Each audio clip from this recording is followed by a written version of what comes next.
Hey everyone, my name's Matt. Thank you so much for joining us for this Lectio reading. Today's passage is going to be Luke 1:57 through 66.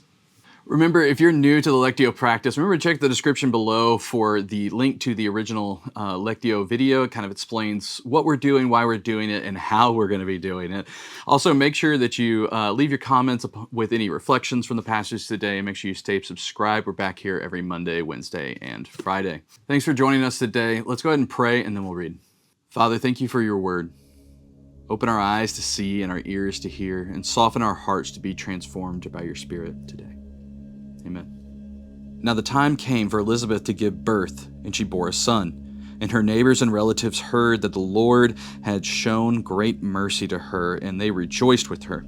And on the 8th day they came to circumcise the child, and they would have called him Zachariah after his father. But his mother answered, "No, he shall be called John." And they said to her, "None of your relatives is called by this name." And they made signs to his father, inquiring what he wanted him to be called. And he asked for a writing tablet and wrote, "His name is John." And they all wondered. And immediately his mouth was open and his tongue loosed, and he spoke, blessing God. And fear came on all their neighbors, and all these things were talked about through all the hill country of Judah. And all who heard them laid them up in their hearts, saying, "What then will this child be?"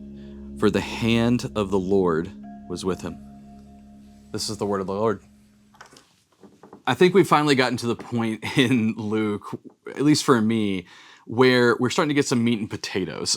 Not that the rest of this hasn't been meat and potatoes yet, but I feel like we've got something that is like hitting us now, right? We're past this almost introductory text that's just kind of proving what Luke is writing about and what the gospel is setting up in this foretold Lord that is Jesus, and this prophet that will go before him in the name of John, and kind of their origin stories, their birth stories.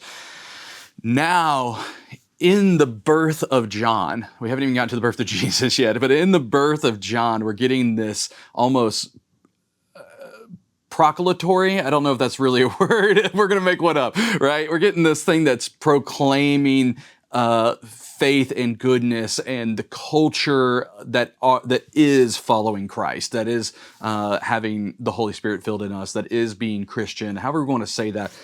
This practicing of the Israelites in this particular instance, and how they went about celebrating each other, and the ways we observe faith, I think are starting to stick out here. And I think that speaks really closely to our here and now.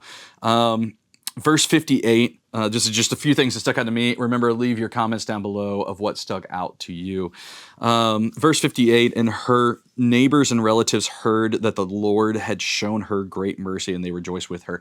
Like, I feel like there's this moment of testimony that for Elizabeth, she has received this thing in her old age that she was bearing and now is bearing a child, and sees this as a grace of God being placed on her. And the people hear about this thing. The people hear about it and they rejoice with her. There's this lived out celebration of like, hey, that good thing happened to you. Let me celebrate with you. And vice versa, as we see throughout Scripture, right? That bad thing happened to you, or that mournful thing happened. Let me mourn. Let me be sad with you. And I see this like caring of each other's feelings in a societal way. It's really profound. Very next verse, and on the 8th day the child was circumcised, as would be the custom, and they wanted to name him after Zachariah, right? So the custom of marking the Israelites, the circumcision marking to show that they are the people of God, and how that carries out here, and we see how that gets weird later on in the like when we start reading the apostles, especially going through John. But this mark that he is not only a prophet, but he is a prophet of Israel, right? That he is still Hebrew, that these traditions are being held, and this naming thing that happens in the Hebrew culture. Oh, I love this. This is so good to me. But like that, like, hey, this name, usually being named after like a family member. And if we think back to like Genesis with with Jacob specifically, and how that name meant heel grabber, right? And how God kind of renames him. We're seeing these parallels as we move throughout the beginning of Luke here, excuse me, of stuff that happened in Genesis and the things happening right now in this text, and how that reflects against us. And it's like saying, like, hey, yeah, we could have named him Zachariah, and he could have been y'all's, but he's mine. We're naming him John. And the faithfulness of his parents to keep after that is so good. But that naming of John coming from the Lord, right? That comes from Elizabeth staying faithful to that. It comes from Zachariah staying faithful to that. And I just think that's super profound. Yeah, there's that. 63 is another one that stuck out to me. Yeah, he asked for that writing tablet, and he named him John. And then his tongue was loosed, right? He remained faithful, and in that faithfulness, he was able to speak again. And his first reaction, and I don't know, this is something that weighs on me, and I think is a good question to ask ourselves: would your first reaction be to praise God for curing your muteness that God caused? It's just an interesting, like, display of faith, and I think it's curious that he sees these things and is like, hey, I questioned, I become mute, right? Now I take the faithfulness all the way to the fruition of the task, and I'm no longer mute. Thank you, praise you, I see the power in you, right? And I'm curious how you would reconcile that in your own feelings. Feel free to reconcile that in the comments. Do it there. 66. And all who heard this, all who heard this laid this up in their hearts, saying, "What will this child be?" I feel like there's this excitement about this thing to come, that there's this thing starting. And that's something for us to pay attention to. That, like, hey, this is crazy. Like, this is not normal. This is a weird happening. This old woman. And I think God uses barren women all the time, and it's incredible.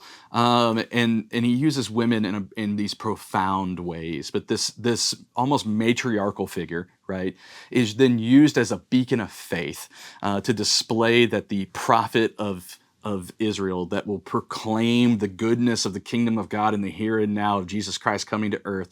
It's a woman, and I think there's something for us to pay attention to. But not only that, we see the faithfulness of all this stuff happening, and the people who are observing it are affected, and they're stirring, and they're questioning, and they're like, wow, something's going on, and they even may be fearful about what's going on, and it is definitely causing conversation. And I think from start to finish here in this particular passage, like, this idea of faith being seen, and then faith being observed and felt, and coming together as a community in that, and then being able to ask questions and talk about it and do all those things. It's a fantastic demonstration in such a short section of scripture, right, of how we should be living together. And I think that that's the thing I'm taking away from this. Again, feel free to leave what you're taking away in the comments below. Let's pray together, and we'll meditate on this word as we go throughout the day. Father, thank you for speaking to us through scripture, for its impact over thousands of years and so many generations. And as we meditate on this passage today, reveal yourself more deeply to us. Amen. Thanks so much for joining us today. I'm hoping that this is fulfilling to you as it is for me.